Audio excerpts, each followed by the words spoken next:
Senior analyst for Ethiopia in the International Crisis Group, William Davison, is joining me now virtually from Nairobi for an update. William, good afternoon. Welcome to today. Thank you very much for your time here on ENC. Well, the talks are underway. It's day 3. Can we realistically expect, I don't know what is the sense you are picking up around these talks, because the media has been barred from attending inside. So there's a kind of a media blackout. But from the outside, the media has witnessed that the various role players are in Pretoria meeting. Can we expect some progress that will lead towards a meaningful and lasting peace? Well, it's early days, obviously. I think the positive... most positive aspect is that these talks are occurring, and I've been told that the Tigray and federal delegations are in direct talks, and they've sort of stated their positions to each other. So there's certainly no outcome yet. Of course, the big initial hope here is that we can get a cessation of hostilities agreement and stop the fighting, because currently there is still plenty of active hostilities inside Tigray with the federal government and its Eritrean allies essentially attempting to take control of the region, and there being continuing resistance from Tigray's forces, despite some recent setbacks they've suffered. Yeah, just to remind our viewers, what has led to this conflict that has been going on for over 2 years now? Very bitter political dispute between the federal and the Tigray leadership. Tigray's leaders were influential in the federal system. Before Abiy Ahmed, the prime minister, took power in 2018, they had a very bitter falling out that culminated in a constitutional dispute after Tigray tried to autonomously run its own regional election in defiance of federal authority, and that paved the way for war. And then Eritrea's role is really because of the deep enmity between President Isaias and the leaders in Tigray of the TPLF. They used to be allies, but they fell out most spectacularly over the 1998 Ethiopia-Eritrea war. Okay, so what can we are outside. We'll have to wait and see if the AU will issue a communique, because South Africa is hosting these talks in Pretoria on behalf of the African Union. What could be the sticking points? I mean, what will be the main issues that might be the sticking points as they're trying to find each other and resolve the conflict? The main initial problem is that the federal government stated intention to control all federal facilities inside Tigray. That is likely to be resisted by Tigray's leaders. They will continue their armed resistance and will not allow the federal government to try and impose a settlement. That is the initial obstacle to getting to a truce. There are also very serious territorial issues that have developed during this war, with Amhara region taking over a portion of Tigray, and that is a major point of contention. And then there is the role of Eritrea. Eritrea seems to be intent on completely removing Tigray's leaders from power, and they have so far shown no interest in a negotiated settlement. And so these are just the types of obstacles that lie in the path of peace. Okay, so just a thought that just popped in my mind, and if I'm a viewer now watching this conversation, I may be thinking, does Tigray, or do the people of Tigray have a legitimate right to be wanting self-determination? Of course, these questions are highly subjective. They are the subject of political debate, and at the moment, unfortunately, they're the subject of war. What we do know is that Tigray does have a long history of relative autonomy. We know that the people and the leadership seem to be fairly united in resisting what they see as the imposition of a settlement by the federal government, and certainly resisting the type of atrocities that are being committed during the war. We also know that Ethiopia's current constitution does promise untrammeled self-determination, really, for groups, even up to and including secession.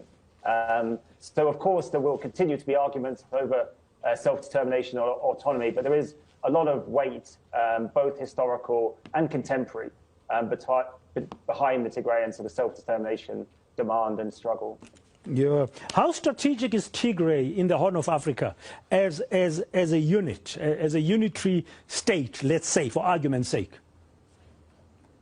It's in a critical position, I suppose, because it borders Eritrea, it borders Sudan as well. And that area with Sudan, both on the Ethiopian side and the Sudanese, that is very the subject of fierce debate between Ethiopian groups, Amhara and Tigray, also between Ethiopia and Sudan. I think the fact that Tigray's leadership, the TPLF, was so powerful in Ethiopian politics and in regional politics and in security structures, peacekeeping, the Ethiopian army, that makes Tigray a significant region. And also because it is now the focal point of this power struggle between the Tigray leadership and the federal leadership, but also between President Isaias and the TPLF, it has now become very important to the regional political scene.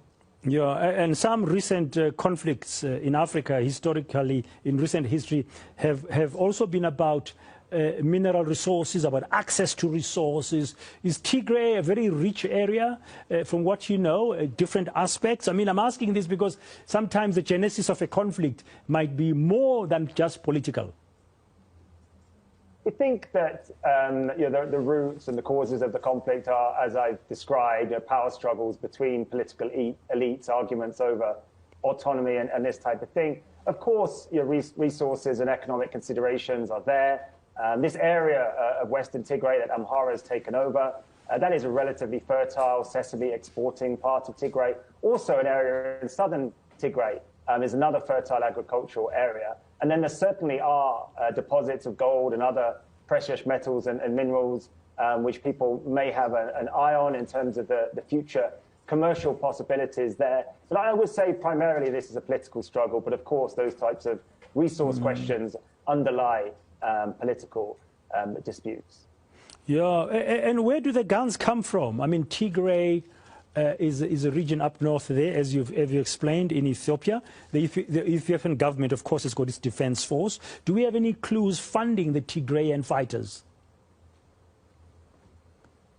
Primarily, one thing we haven't mentioned here is that really throughout this war, especially when the Tigray leadership has been in charge of the region, essentially the federal government has imposed a blockade upon it. So no trade access, transport, no services, including banking, and heavily restricted aid as well. So Tigray has not had access to the international arms market to any sizable degree. There were some aerial deliveries earlier this year, but we're not really sure where they came from, probably light arms.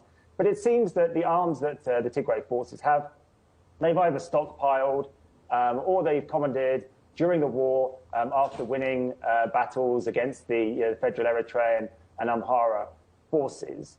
So that is the three main sources. But certainly the Tigray leaders claim that most of the weapons they have captured in battle. Okay. Finally, William, South Africa's role. I mean, South Africa is hosting these first formal negotiations between the warring sides in Pretoria here on behalf of the African Union. A former deputy president of South Africa, Phumzile Mlambo-Ngcuka, has joined a former Nigerian president who's the main envoy of the AU, that's Olusegun Obasanjo, together with the former Kenyan president, Uhuru Kenyatta. The choice of Pretoria as a venue for these formal talks, what's the significance of that? I mean, from an international perspective, when you are watching these talks taking place in South Africa, all the way far from the Horn of Africa, what's the significance of that? It's a sign that Africa's heavy hitters are getting involved. So far, we've seen relatively ineffective efforts from the African Union and envoy Obasanjo. The US has been involved, but obviously it's restricted in what it can do. So I think the hosting of the talks, involvement of the South African Kenyan leaders is a sign that African leaders are beginning to take this conflict much more seriously, which is absolutely necessary. I also just wanted to mention that at the beginning of the conflict, Tigray's leadership moved against a federal military command station inside Tigray as they feared federal intervention. So they did capture a large stockpile of weapons then. Yeah, okay. We're going to have to wait and see what happens in these talks, if they produce any form of a truce, which from what you've told us, it could be a challenge, a big one, but we have until Sunday, and maybe we'll find out afterwards. And I would love to pick your brains after maybe next week, William, again here on Today, to say about the outcome of these talks in Pretoria. Thank you very much for your time this afternoon here on Today on ENC. William Davison, senior analyst for Ethiopia, of the International Crisis Group, talking to us all the way from Nairobi in Kenya. One of the facilitators of these peace talks in Pretoria is the former Kenyan President Uhuru Kenyatta.